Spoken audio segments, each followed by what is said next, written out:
Torah porsie 32, Behar, op die berg. Vayikra of Levitikus 25 vers 1 tot 26 vers 2. Op die berg Sinai het Jotawawai verder gepraat, aangaande die Shabbat wat die land raak. 6 jaar lank moet jy saai en oes, maar in die 7de jaar moet die land rus. Die Sabbatsjaar sal vir jou en die arme en die vreemde kos wees. Ook jou slaaf, die wilde diere en jou skaap en bees. Tel 7 maal 7, dus 49 jaar. Blaas die ramshoring en kondig aan die jubeljaar. Blaas op die 10de dag van die 7de maand.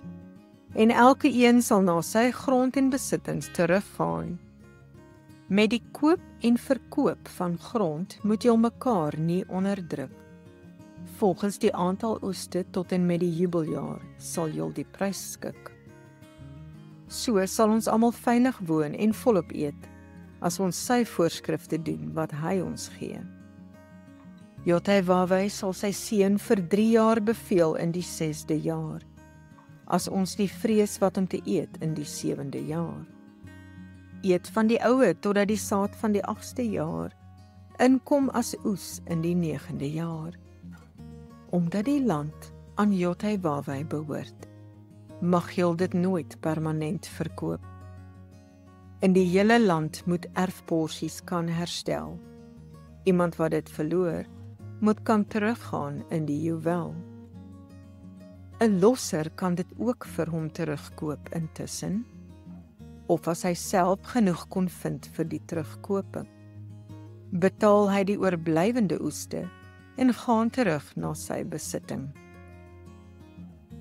In 'n ommuurde stad het jy 1 jaar om 'n huis terug te koop souwaar. Maar koop dit enige tyd terug as daar geen muur is, of in die juwel is dit weer joune beslis. Die huise in die Levitiese stede kan hul altyd terugkoop.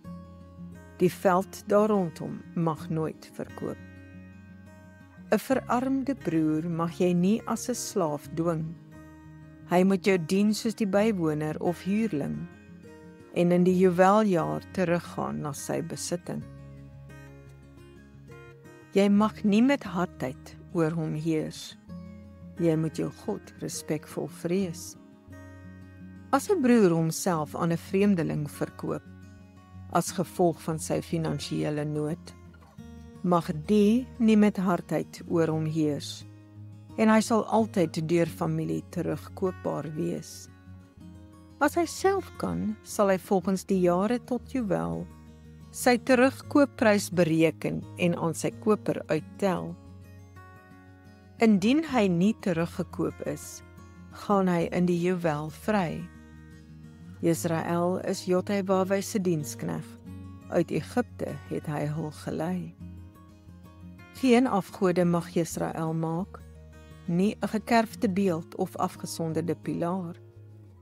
Sy Shabbatte moet ons waardeer en sy afgesonderde plek respekteer.